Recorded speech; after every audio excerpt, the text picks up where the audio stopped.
Assalamualaikum warahmatullahi wabarakatuh. Perkenalkan, nama saya Asmira Nadi, Prodi Agribisnis semester 5. Di sini saya akan menjelaskan materi kami yang berjudul Stratosfer dan Troposfer. Baik, saya akan menjelaskan tentang materi stratosfer. Yang pertama, definisi stratosfer. Stratosfer adalah lapisan kedua dari atmosfer bumi yang terletak di atas troposfer dan di bawah mesosfer.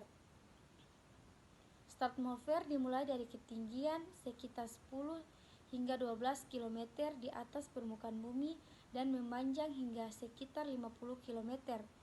Dalam lapisan ini terdapat konsentrasi ozon yang tinggi yang berfungsi untuk menyerap radiasi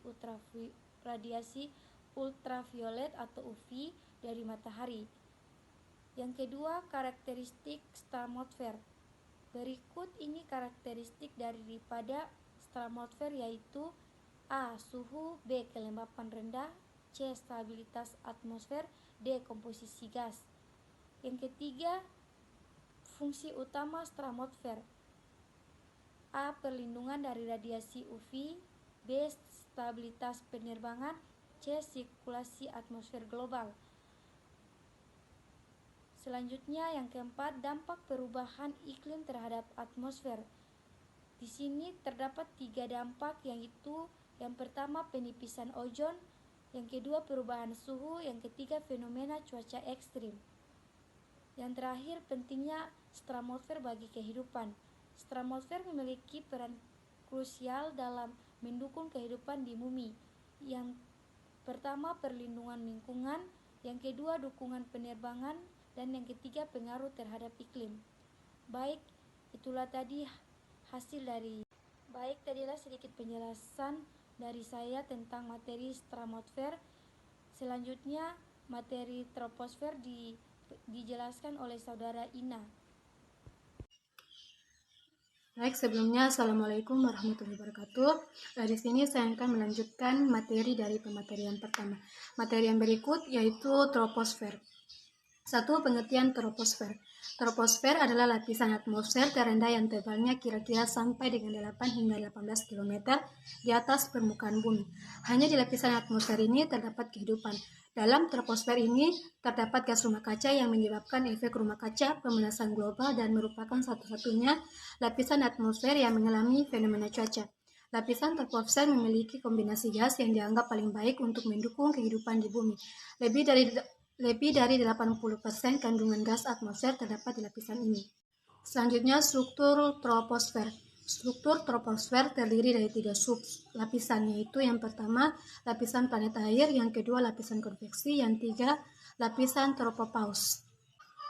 Berikut ciri-ciri troposfer. Troposfer memiliki beberapa ciri, yaitu yang pertama, terdiri dari 2 sel kimia, yaitu karbon dioksida dan uap air. Yang kedua, ketebalan troposfer berbeda-beda di setiap tempat, sekitar 16 km di khatulistiwa dan 7-8 km di kutub. Yang ketiga, suhu udara di troposfer semakin rendah seiring dengan kenaikan ketinggian. Yang keempat, tempat terjadinya peristiwa cuaca dan iklim seperti hujan, angin, petir, dan awan. Yang kelima, bentuknya tidak bulat sempurna, agak lonjong mirip cakram. Selanjutnya, tropopause. Tropopause adalah lapisan batas atmosfer antara troposfer dan stratosfer dan terletak dengan mengukur perubahan suhu relatif terhadap peningkatan ketinggian di troposfer dan di stratosfer. Di troposfer, suhu udara menurun pada ketinggian yang lebih tinggi, namun di stratosfer, suhu udara awalnya konstan kemudian meningkat seiring ketinggian. Berikut aliran atmosfer. Aliran umum atmosfer adalah dari barat ke timur yang bagaimanapun dapat terganggu oleh aliran kutub, baik aliran utara ke selatan atau aliran selatan ke utara yang meteorologi gambarkan sebagai aliran zonal dan sebagian aliran meridional. Selanjutnya yaitu pentingnya troposfer. Pentingnya troposfer yaitu yang pertama, oksigen dan pernapasan. Troposfer adalah tempat di mana oksigen yang kita hirup. Yang kedua, pengaturan iklim. Troposfer berperan penting dalam mengatur iklim bumi dengan mendistribusikan panas dan kelembapan. Yang ketiga, kegiatan manusia. Pesawat terbang berada di stratosfer bagian bawah, tepat di atas troposfer untuk menghindari cuaca yang bergejolak. Sekian yang dapat kami sampaikan. Lebih dan kurangnya kami mohon maaf. Wassalamualaikum warahmatullahi wabarakatuh.